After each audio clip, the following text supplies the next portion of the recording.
Boa tarde, novamente. Vamos lá começar mais uma leitura. Obrigada pela companhia de vocês, obrigada por estarem aqui.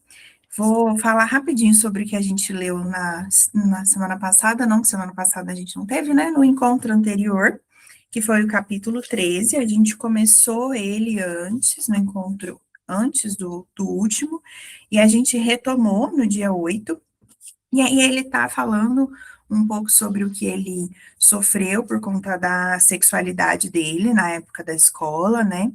E aí ele traz que ele precisou criar versões de si que fossem mais aceitáveis para que ele sofresse menos, né? Então a gente discutiu do quanto às vezes é pesado a gente precisar, né, criar essas versões de nós mesmos e tal, que temos que fazer isso em certa medida, mas o quanto é difícil ter que criar essa versão muito diferente e não poder ser a gente mesmo em nenhum momento, né? Que é um pouco do que ele traz. E aí ele fala de deformar-se para caber naquele contexto, para caber naquele lugar onde não aceitavam ele como ele é. Ele traz um pouco de uma dificuldade de pedir ajuda, de poder falar para as pessoas o que ele estava sentindo, o que ele estava passando, e ele foi tendo que lidar com tudo isso sozinho. E aí ele começa a costurar com a teoria, né? E ele traz a questão dos efeitos da violência real sobre a subjetividade da criança. Ele traz um pouco de Ferenczi, vai falar dos 3 tempos do trauma, do desmentido, né, que a gente discutiu bastante sobre isso, sobre o quanto é importante que aquela criança tenha alguém que acredite nela, né, que ela sinta que se ela contar, alguém vai acreditar, né, que esse desmentido é o que vem ali para massacrar mesmo depois do trauma já ter acontecido. E aí ele fala do bebê sábio também, que é aquela questão, né, ele traz até a questão do fruto que é bicado antes de estar maduro, né, daquele bebê que precisa amadurecer antes do tempo, que é forçado a amadurecer. Traz um pouquinho da questão da órfã, né, que ele fala que é o último recurso para o psiquismo, né, aquilo que impede a morte do psiquismo, em momentos que não existe ninguém para acolher aquele sujeito, então o sujeito é obrigado, à força, a seguir sozinho. Então ele traz mais ou menos, né, costurando essa teoria com essa parte da vida dele, e aí a gente parte hoje para o capítulo 14, que está lá na página 147, que é Tristeza e Esperança. Esse é o último capítulo numerado mesmo, né? E aí depois ele traz, acho que as palavras finais, algumas palavras finais, e depois ele já tem um capítulozinho bem curtinho para encerrar. Então tá bem no finalzinho mesmo. Vamos lá, página 147. Ocorre que essa exigência de imortalidade é tão claramente um produto de nossos desejos que não pode reivindicar valor de realidade. Também, o que é doloroso pode ser verdadeiro. Esse é um trecho do Freud, no texto A Transitoriedade.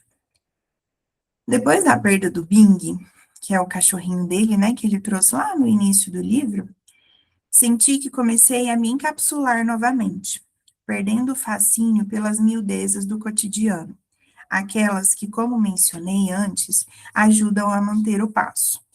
Deixei de reparar no vento empurrando as cortinas, passei a evitar o lado direito do sofá, onde ele costumava deitar, e fui adiando, dia após dia, os passeios com meus outros 2 cachorros, criados com Bing desde filhotes. Eles também pareceram adoecer, perderam o apetite e a vontade de brincar. Será que cachorro também fica triste? Voltei a me ocupar demais com o trabalho. Porém, à noite, na cama, era difícil evitar aquela curva na memória. De manhã, senti uma resistência quase física para ir até a área de serviço, onde Bing costumava dormir. Era o receio de me permitir sentir, de cair na armadilha do luto. Entendo agora o que uma querida amiga escreveu. A primeira hora da manhã e a última antes de dormir são como um pedágio da dor para o enlutado. Não há como passar ileso por elas. Helena Cunha de Cero, o que enxerguei quando seus olhos ficaram opacos. E aí, quando ele fala que ele tinha essa resistência, né? Não queria sentir, não queria cair nessa armadilha do luto, eu fiquei pensando que ele já estava vivendo isso, né? Essa resistência acho que também faz parte do luto, por mais que a gente queira evitar, a gente já está vivendo, né? No caso dele, ele já estava vivendo os efeitos desse luto, mesmo que ele estivesse lutando para não cair nessa armadilha, né? Lutando para não sentir, mas já estava sentindo, né? Então, quanto essa, às vezes a gente resiste, mas já está ali, né? A nossa resistência é só o não olhar, mas o sentimento já está, né? E isso a gente também vê na clínica, né? As pessoas não querem sentir, mas elas já estão sentindo, né? Então, às vezes assumir esse sentimento é o caminho, né, mais assertivo do que tentar fugir disso, negar que isso está ali. Experimentei outro tipo de tristeza, uma tristeza opaca, que vai desbotando o brilho da existência. Eu seguia cumprindo as obrigações da vida adulta, mas sentia algo fora do lugar. O presente começou a se arrastar, adquirindo uma espessura densa demais para ser habitada. O futuro, antes cheio de possibilidades, simplesmente sumiu do meu campo de visão. Para piorar, do lado de fora da minha tristeza, o mundo seguia com a sua programação de tragédias. Colapsos ambientais, violência urbana, governos ameaçando tirar direitos, manchetes cada vez mais espetaculares, com a função de nos manter sempre alertas e esgotados. Cada vez que olhava o celular, uma nova camada de ansiedade grudava em mim. Nesse sentido, a ausência de projeção de futuro pode ser compreendida como uma espécie de congelamento interno, uma retratação psíquica que tenta poupar energia, cansada de sustentar a rotina e o excesso de informações catastróficas. Sabe que eu fiquei pensando aqui lendo isso, que às vezes eu me vejo em um movimento de alienação voluntária, sabe? De não querer ver notícia, não querer saber muito o que está acontecendo, assim, tem dias que parece que a cabeça da gente já está tão cheia, com tanta coisa, que eu falo assim, peraí, deixa eu fechar essa portinha aqui, deixa eu me alienar um pouco, me afastar um pouco dessas coisas, não sei se isso acontece com vocês também, né, às vezes, principalmente em dias que a gente tem muito atendimento, ou atendimentos muito pesados e tal, nossa, tem vezes que eu chego no final do dia e eu falo, eu não quero saber de nada que aconteceu no mundo. Eu quero ficar aqui quietinha, no meu mundinho interno aqui, sem ter contato. A Bia colocou aqui que há anos ela não assiste o jornal.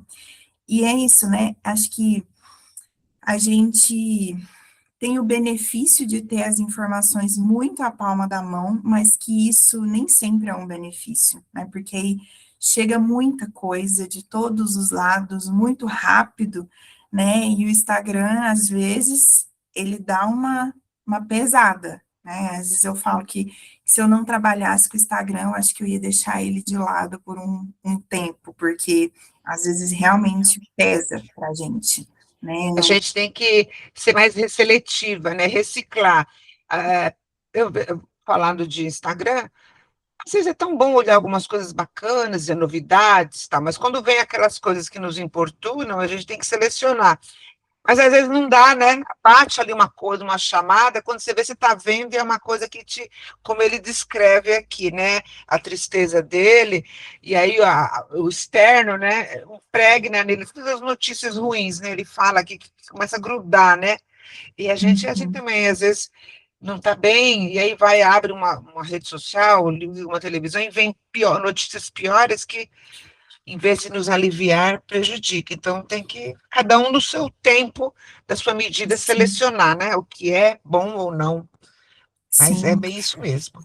E acho que a gente tem que ter os mecanismos de sublimação, né? Coisas que a gente usa para, às vezes, se desligar, né? Eu, por exemplo, tenho as minhas séries de conforto, que são séries, assim, bem bestas, que eu vou dar risada ali, que eu já assisti 37 vezes cada uma, mas que eu sempre volto nesses momentos, assim, que eu não quero pensar em nada, que eu quero realmente desligar. Então, eu tenho essas que são esse conforto mesmo, que é um lugar ali que minha cabeça só está ali, né, teoricamente vazia naquele momento, e que isso é muito Para gostoso. aliviar e recarregar, né?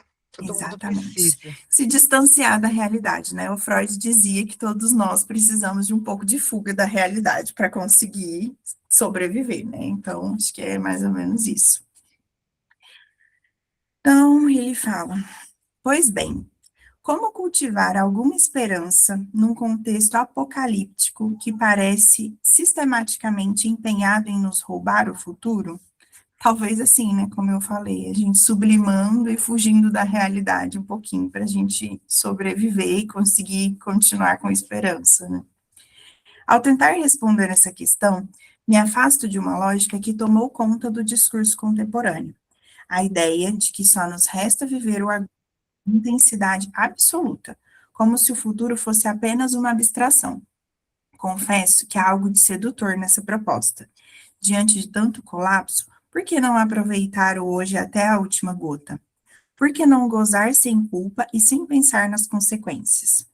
Talvez porque esse tipo de resposta, imediatista e individualista, denuncia uma reação tão desesperada quanto a tentativa de controlar tudo. Viver somente o presente, como se não houvesse amanhã, também pode ser uma forma de negação, uma anestesia disfarçada de liberdade. Não defendo, portanto, a imprudência, tampouco o hedonismo deslumbrado. Acredito com veemência que precisamos reaprender a lidar com a ideia de futuro, considerando que viver é sempre um ato de aposta. E toda aposta exige algum grau de incerteza e riscos. Por isso, quando afirmo que é necessário nutrir alguma esperança, não estou me referindo a um otimismo ingênuo. Penso no exercício mais modesto, o de tentar habitar o tempo por inteiro, sem nos ausentarmos de nós mesmos. E aí, quando ele fala que se viver é um ato de aposta e que aí existe incerteza e riscos, né, eu fiquei pensando na clínica, o quanto existem pessoas que têm essa dificuldade de se expor a riscos, né? Dificuldade de viver, porque viver, né, traz esses riscos, traz essa incerteza, e aí vem muitas vezes um sintoma muito relacionado ao controle, né? Uma necessidade de ter tudo sob controle o tempo inteiro, e uma dificuldade em lidar com as coisas quando saem do controle e tudo mais.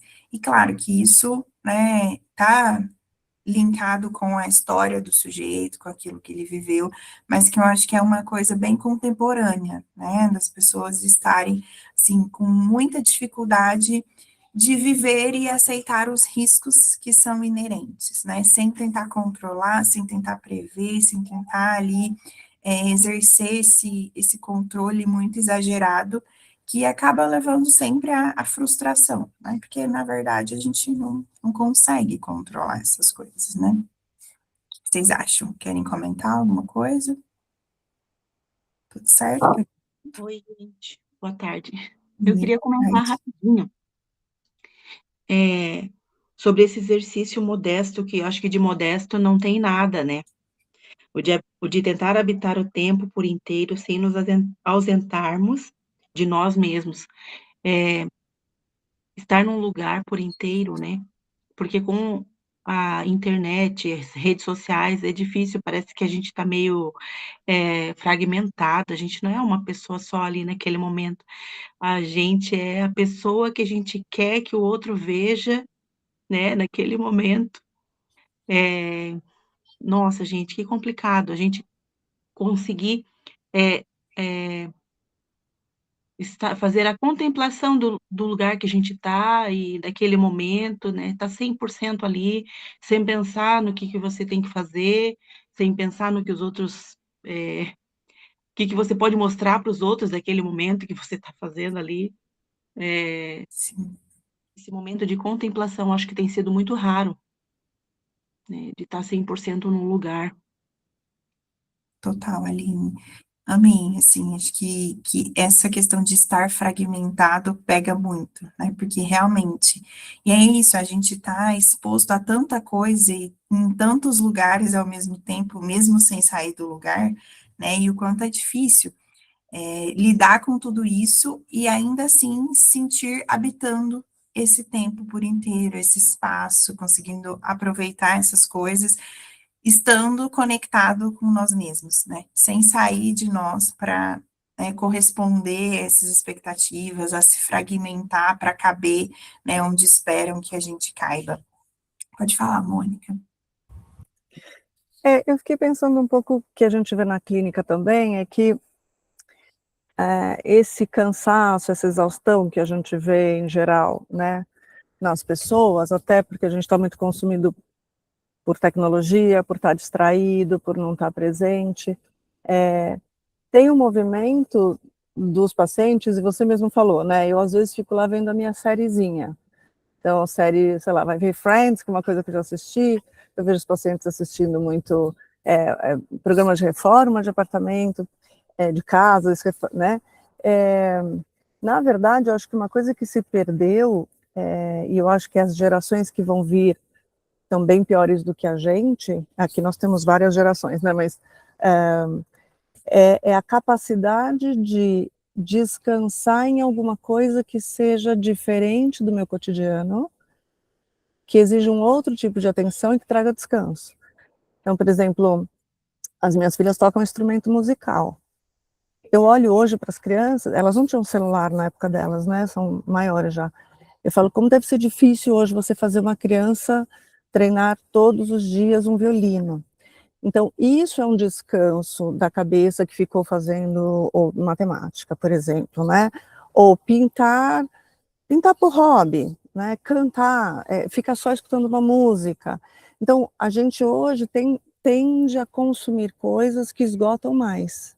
Então, se a gente pensar assim, no nosso trabalho, a gente fica ouvindo. Mesmo que você vá para uma série de TV automática, ali bobinha, também é ouvindo.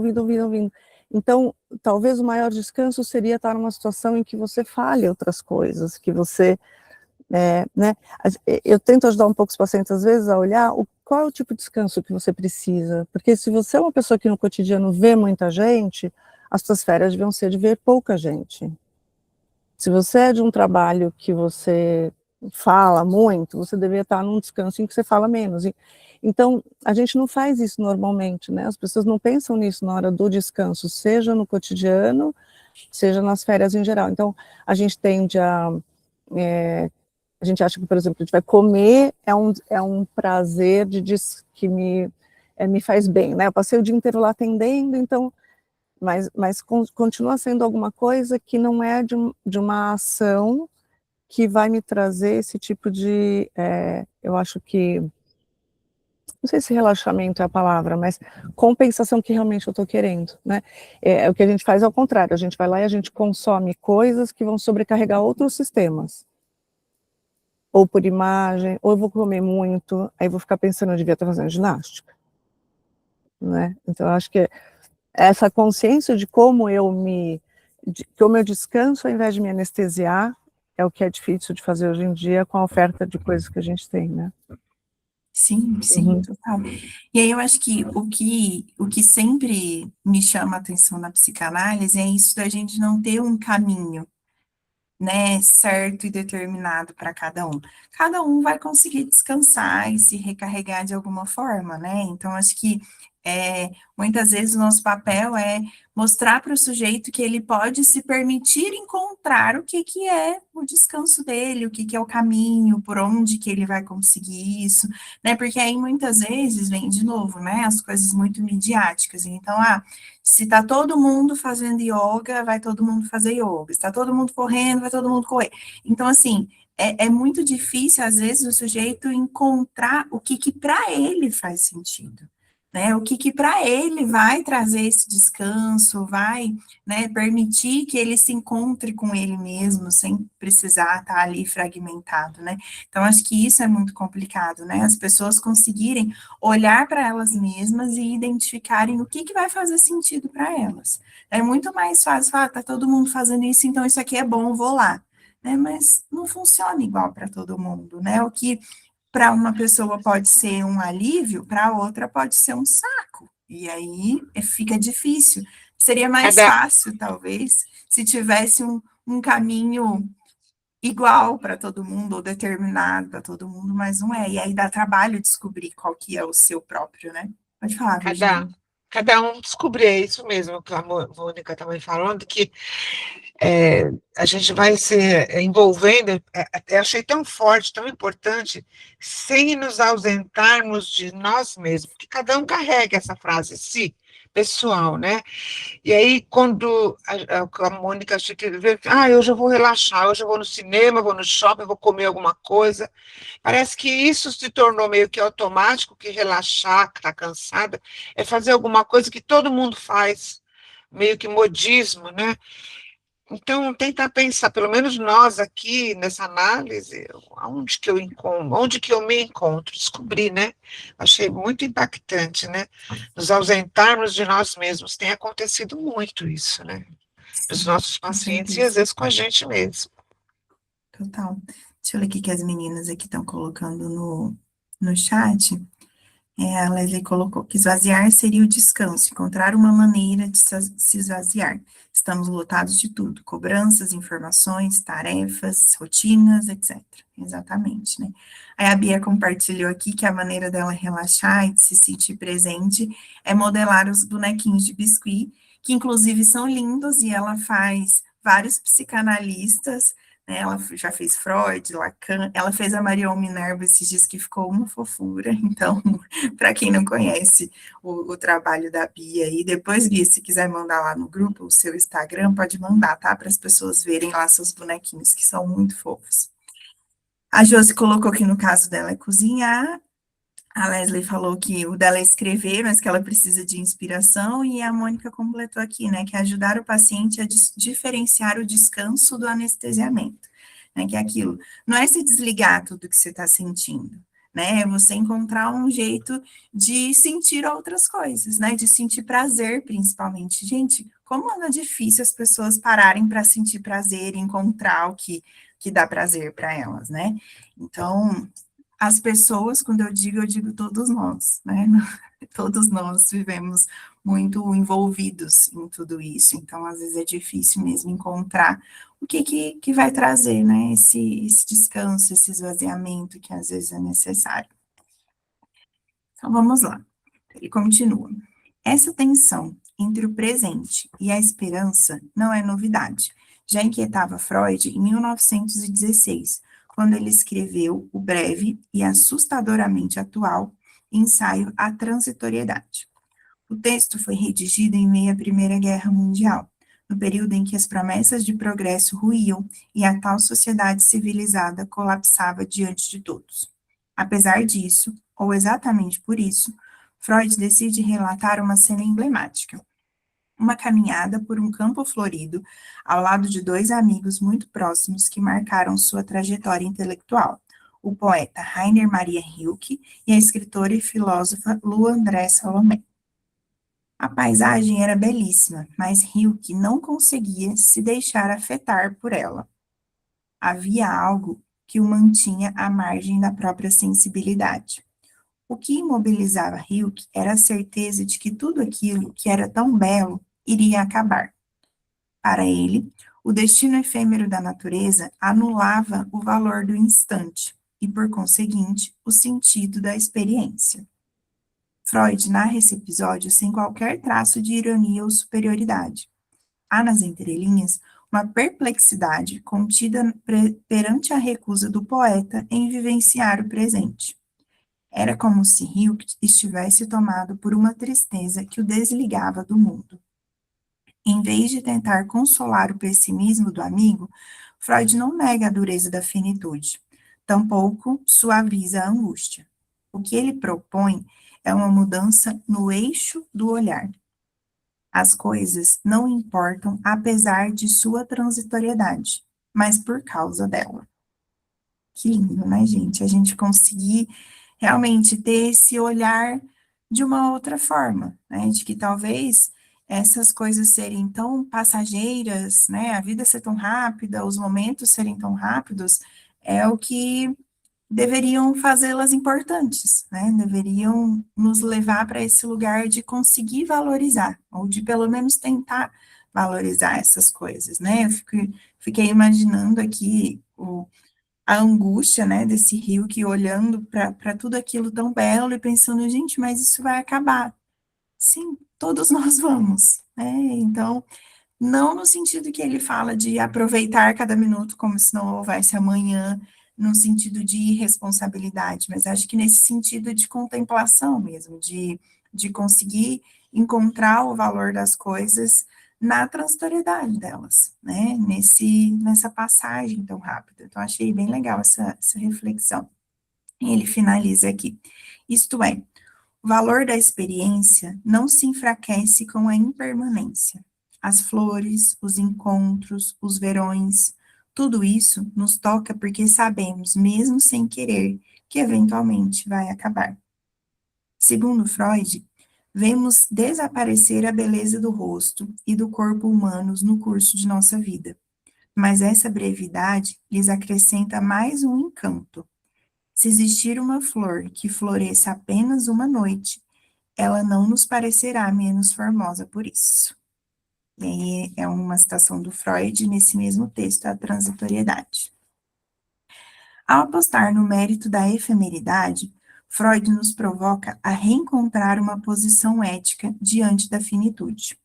Aqui recorro às ideias de Byung-Chul Han, na intenção de ampliar a nossa conversa. A esperança também precisa ser diferenciada do pensamento positivo e da psicologia positiva.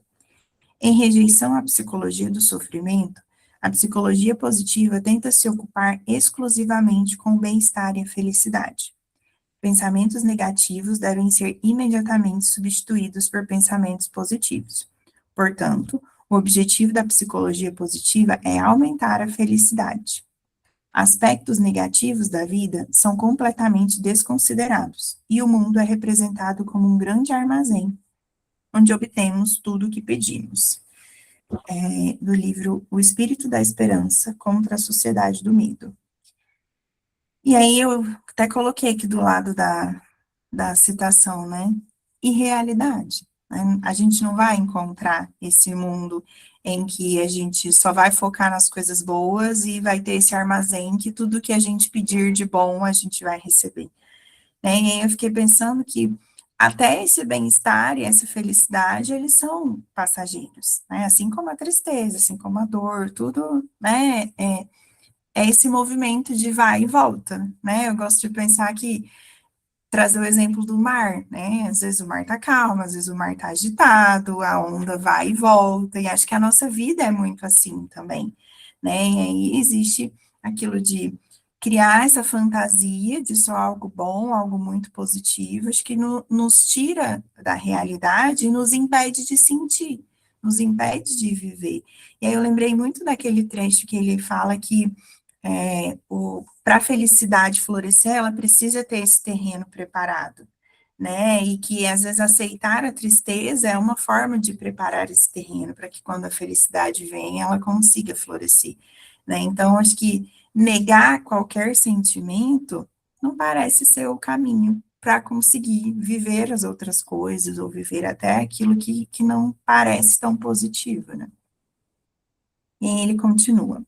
Em suma, Han considera que essa obsessão de higienizar a experiência humana, retirando dela o incômodo, acaba nos tornando mais frágeis e se volta contra nós, produzindo sujeitos que não suportam cair e por isso mesmo não aprendem a levantar com consciência. Ao tentar evitar a dor a qualquer custo, muitos recorrem a atalhos como distrações compulsivas, consumo desenfreado, espiritualidades instantâneas. Bem alinhado com o que você trouxe, né, Mônica? Esse anestesiamento que você traz, acho que é bem isso, essas distrações que ele traz, esses atalhos, né, que na verdade não levam a lugar nenhum. Porém, o efeito colateral é corrosivo. Quando a dor é evitada, o presente perde a profundidade. O tempo já não sustenta narrativas. A vida se torna uma sucessão de ocupações. Nesse terreno, surge aquela tristeza que vai apagando os contornos da existência, até que tudo se torne cinza. Forte, né? O que vocês acharam? Alguém quer comentar sobre isso aqui? tudo certo? Achei muito interessante ele falar que a vida se torna uma sucessão de ocupações, né? O quanto a gente vê sujeitos adoecidos vivendo uma vida que é uma sucessão de ocupações. É o tempo inteiro um checklist que precisa ser ticado. São obrigações, são metas, são correspondências a expectativas externas, né? E o quanto isso é adoecedor, né? Realmente vai se apagando os contornos daquela existência, tudo vai se tornando cinza, é impossível enxergar a cor quando a vida se torna só isso, só cumprir as obrigações, as ocupações que são colocadas, né? Mas existe uma cultura, né, no social, para não pensar, se ocupe, né, de muitas coisas para não pensar. É cultural isso. Vamos lá, foco em outras coisas, para de pensar nisso. É o contrário do que está. É bem isso mesmo. Exatamente. É até o ditado que falam, né? Cabeça vazia, oficina do diabo, né? Então enche essa É, cabeça de coisa aí para não dar tempo de sentir o que está incomodando, né? uma Josi, pode sucessão de falar. ocupações, né? Isso, exatamente. É o que a gente falou no momento que os pacientes, eles não percebem que eles estão sentindo a tristeza, né? Então, eles querem evitar algo que eles já estão sentindo. É, e, e é tão notório como você integrando essa tristeza, ela diminui, né? Você convive com ela, então deixa de ser aquilo que a gente está fugindo e faz parte da nossa caminhada, né? Caminha ao lado, a gente já perde um pouco o medo, né, ou essa evitação a sentir algo, porque a gente já assume que está sentindo, né, assume que é parte da gente, é parte da nossa condição humana. Então, eu achei legal a gente associar isso. Sim. Josi, sabe o que que eu lembrei quando você foi falando? Daquele trecho que ele traz, que o Freud fala do cara que está atrapalhando lá no teatro, o exemplo que ele dá, né? Que aí botam ele para fora e ele continua lá fazendo barulho e tal. Então, acho que é esse movimento também, né? A gente falar, vem cá, já que você está aqui, então vem aqui, né? Vamos ver o que que dá para fazer, vamos fazer os combinados aqui, né? Porque é isso, parece que se a gente finge que não existe, aquilo, né, como ele falou, o efeito colateral é corrosivo, aquilo vai corroendo a gente por dentro mesmo, a gente vai sendo consumido. E aí não é porque a gente finge não ver que deixa de existir, acho que é o contrário, né, vai se tornando cada vez maior e chega um momento que a gente vai ser obrigado a olhar para aquilo. A questão é, vamos olhar enquanto está dando para lidar ali, ou vamos deixar isso, né, tomar proporções gigantescas e a gente, né, ter muito mais dificuldade. E é isso, quando ele fala dessa vida se tornar uma sucessão de ocupações, me vem de novo a questão do prazer, né? Essas ocupações normalmente não são ocupações que dão espaço para esse prazer existir, não dão espaço para o desejo existir. E aí vai se tornando aquele sujeito totalmente adoecido, que está ali, né, o ratinho rodando ali na rodinha o tempo todo, mas cadê o sentido? Né? Não tem um sentido que realmente venha de dentro dele, porque ele não se permite nem olhar, né? Aquilo, a gente não consegue anestesiar só as coisas ruins. Se a gente se anestesia tudo. Então, a gente não vai sentir nada. Inclusive, as coisas boas, entre aspas, e desejáveis culturalmente, né? Então, isso é muito perigoso. Ele continua. Como vimos, Freud propõe o oposto. Para ele, as coisas têm valor por serem finitas. Ao invés de negar a morte, ele a inscreve como parte constitutiva da vida. Nesse ponto, evoco novamente as ideias de Hahn. Ter esperança significa dar crédito à realidade. Crer nela, de modo a torná-la prenhe de futuro. Isso nos torna credores do futuro. Por outro lado, o medo nos tira toda a crença, retira da realidade todo o crédito e, assim, impede o futuro. Certo dia, enquanto eu vasculhava o rolo da câmera do celular em busca de uma imagem qualquer para postar no Instagram, tropecei nas fotografias do Bing. Lá estava ele, enrolado no cobertor, com a língua de fora e aquele olhar de piedade. Em outra foto, corria pela grama com tanta vitalidade que mal cabia no enquadramento. Fiquei imóvel encarando aqueles registros. Eis que me veio à mente uma frase viral da Fernanda Torres: a vida presta. Ele coloca uma notinha. A expressão a vida presta foi dita por Fernanda Torres em dezembro de 2024, num vídeo emocionado publicado nas redes sociais, logo após ser indicada ao Globo de Ouro de Melhor Atriz por sua atuação no filme Ainda Estou Aqui. Ela celebra a indicação dizendo: gente, nomeada ao Golden Globe. Beijo, inacreditável. E Walter, 25 anos depois dele com a minha mãe. Realmente, a vida presta. Foi um momento extremamente comovente. Como tantos brasileiros, fiquei tocado. Revivi minhas próprias lembranças, os afetos que resistem ao tempo e as lutas que justificam tudo. E pensei, sim, Fernanda, você tem razão. A vida presta. Presta sim, Fernanda, apesar das perdas, das despedidas. Quando o Bing se foi, eu jurei, chega. Nunca mais um pug. Uma coleira com o nome gravado. Uma nova tigelinha de ração no canto da cozinha. Era demais para mim. E por um tempo foi mesmo. Mas a tristeza, quando não é abafada, consegue fazer um trabalho peculiar. Ela devolve, gradualmente, aquilo que parecia ter sido arrancado de nós. Não do mesmo jeito, claro.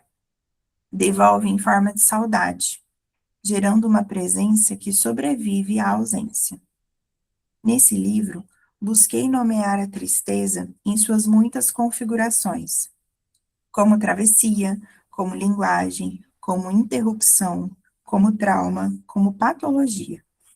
Contudo, ainda falta dizer: o que nos adoece, em última instância, é o medo de sentir. Justifico a minha suposição. Se eu tivesse medo da tristeza, nunca teria tido um cachorro. E, por conseguinte, teria perdido o amor mais leal que já experimentei. Ora, é a capacidade de acolher o efêmero que sustenta a esperança. Saber que tudo é passageiro, inclusive o que é bom, e ainda assim não endurecer. Viver como quem diz sim ao instante. Sim à alegria, sim à dor, sim ao amor que parte. Mas antes disso, meu Deus, como abraça.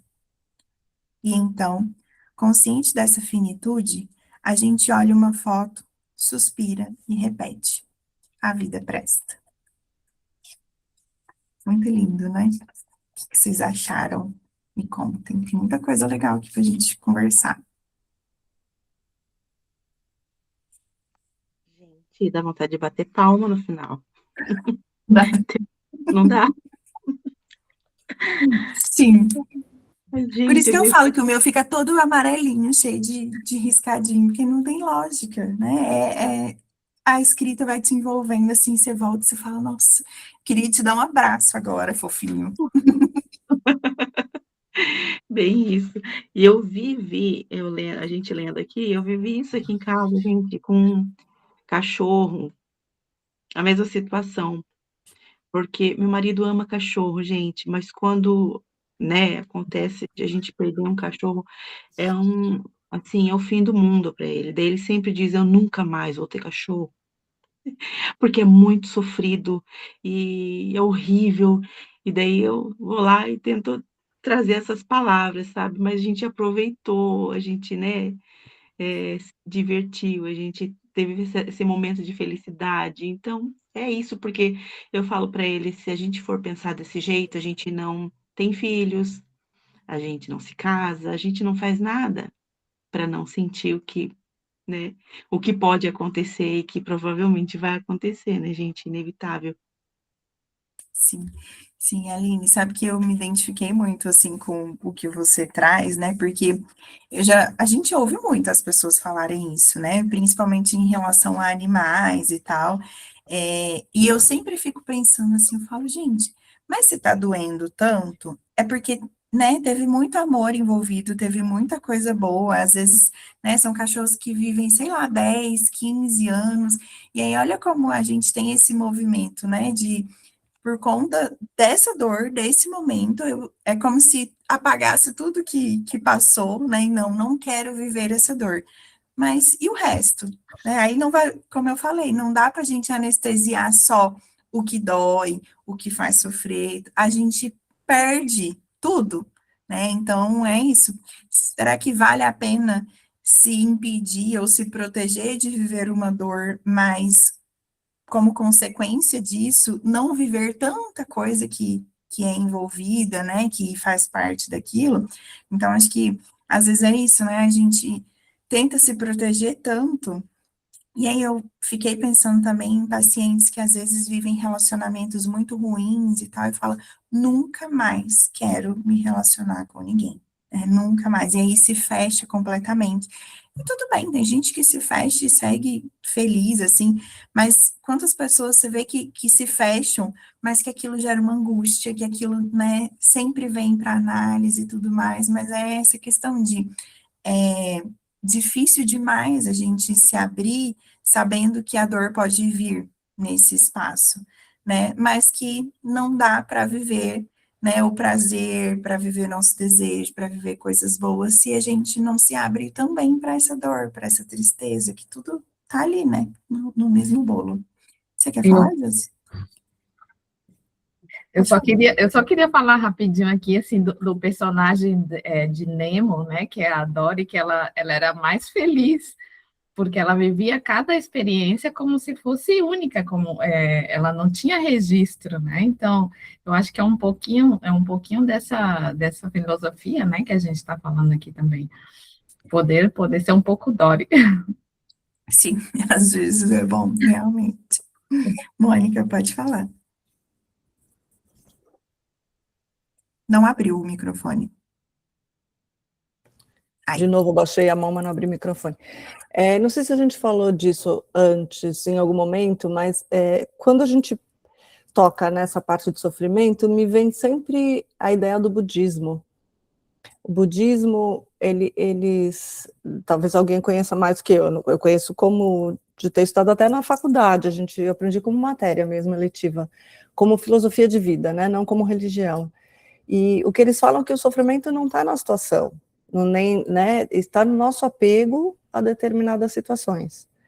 Então, se cada vez que a gente estiver vivendo um momento bom, muito bom, a gente tiver a clareza de que ele é momentâneo e não se apegar a esse momento, a gente não vai sofrer. Então, não é não viver nem o bom nem o ruim, é viver os bons sabendo que os ruins virão e que quando estiver no ruim, não se desesperar porque vai vir o bom.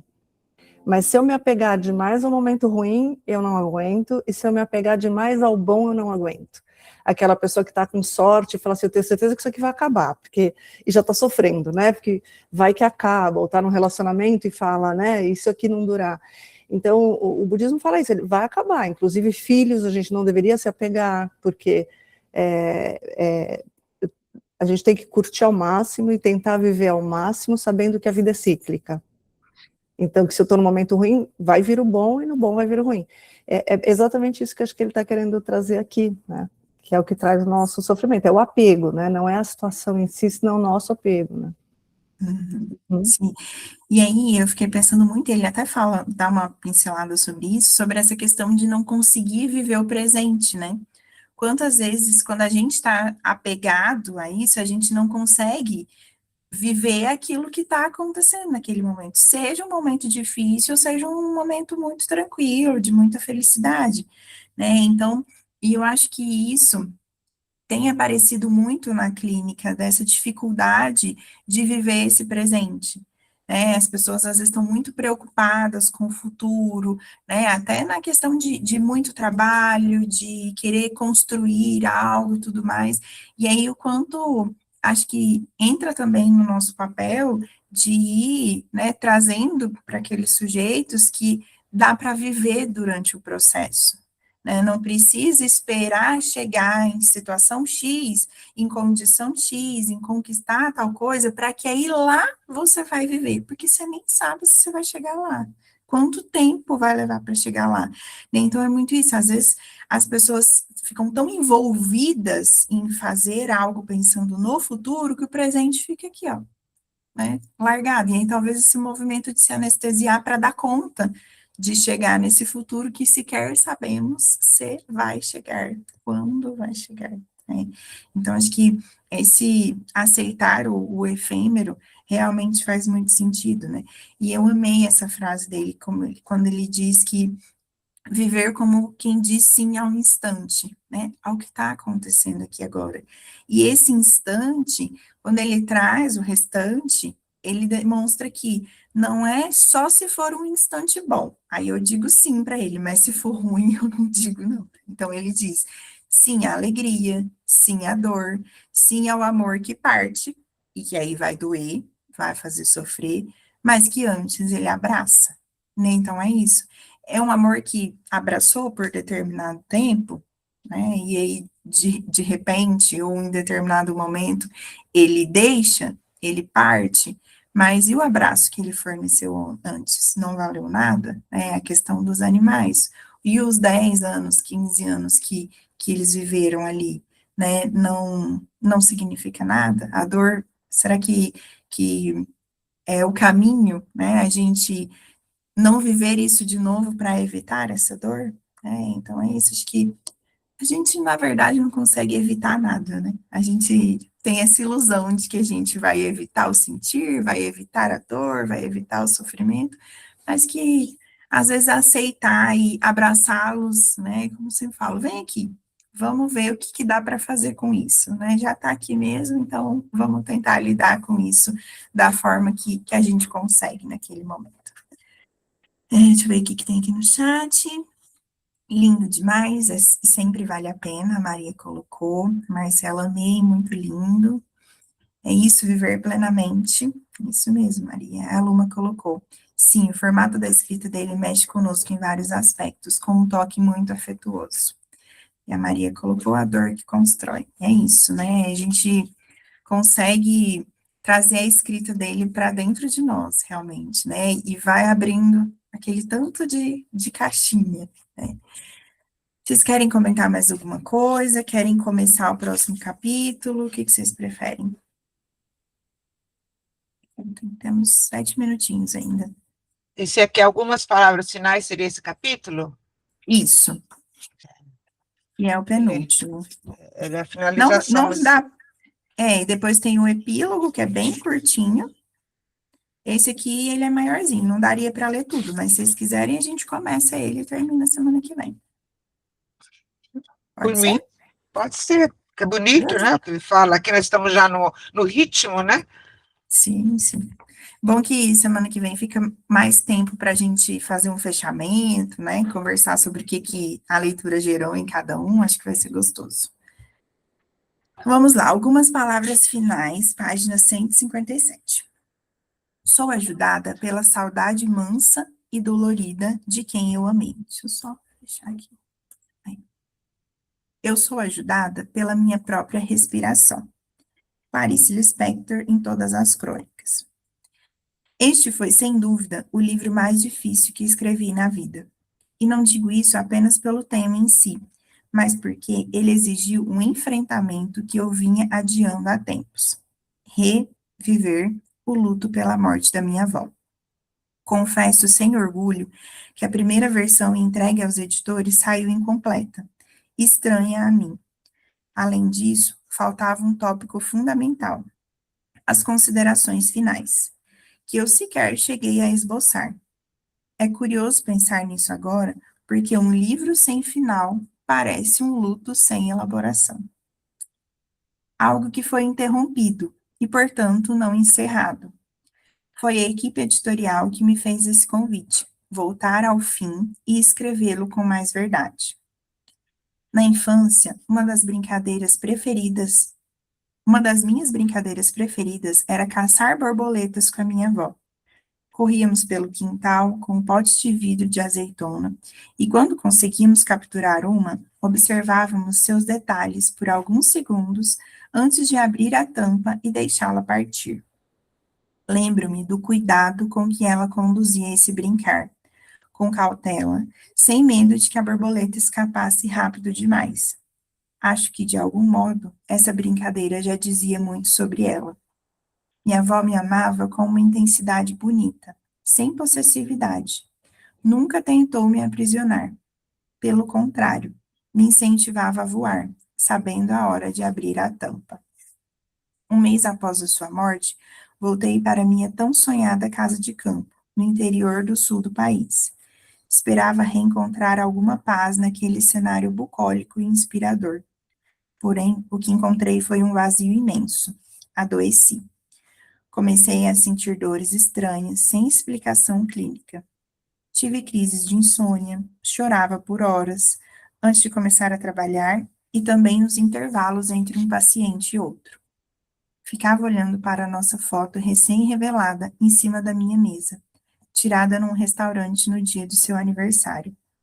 Sentia meu peito rasgando, pois a ausência agia como uma navalha impiedosa. 3 meses se passaram nessa situação, até que uma noite, depois de muita luta contra o sono, adormeci e sonhei. Era minha avó, vestida de branco, com uma malha de tricô que ela amava. Atrás dela emanava uma luz imensurável, tão forte quanto o brilho do sol. Ela vinha na minha direção, segurava as minhas mãos e dizia: segue. Ah, e havia mais um detalhe.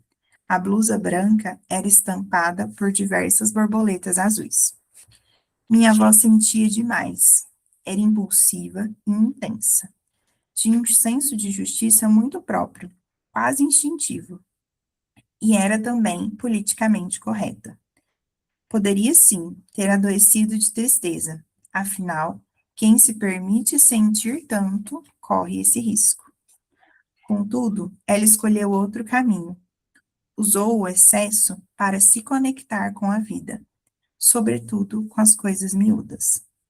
Minha avó me ensinou a ouvir o canto dos pássaros, a observar as formigas caminhando em fila, a contar as conchas na beira do mar e, o principal, a parar quando o ritmo estava acelerado.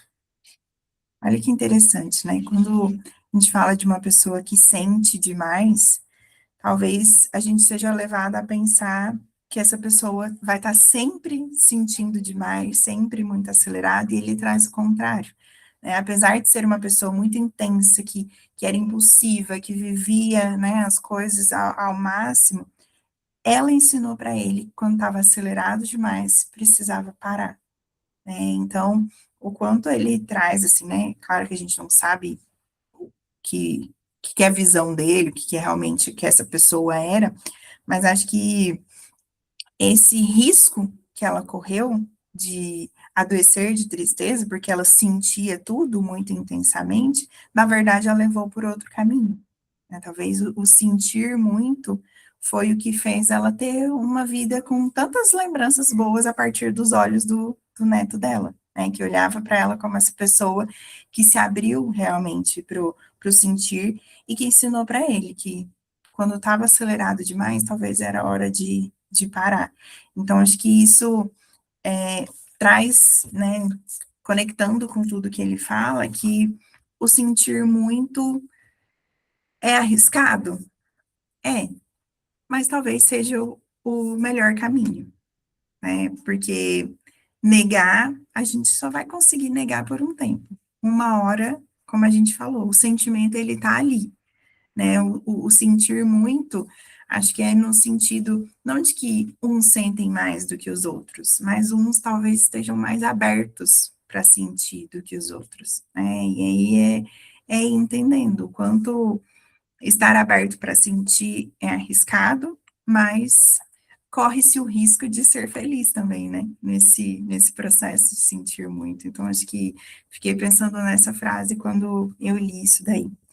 Acho que a gente deixa o restante, né? Deixa eu só marcar aqui onde a gente parou, que ele vai fazer uma citação depois. Então, a gente parou no finalzinho da 159. E a gente encerra na semana que vem. Querem comentar um pouquinho sobre esse relato dele sobre a avó? O que vocês acharam? Tudo certo? delicado, amoroso, sensível, né? Todos os adjetivos, né? E se permitir, né? A gente permitir viver isso, porque a gente não permite, a gente pula etapas. Sim, isso mesmo. Deixa eu só encerrar aqui a gravação e a gente faz nossa foto.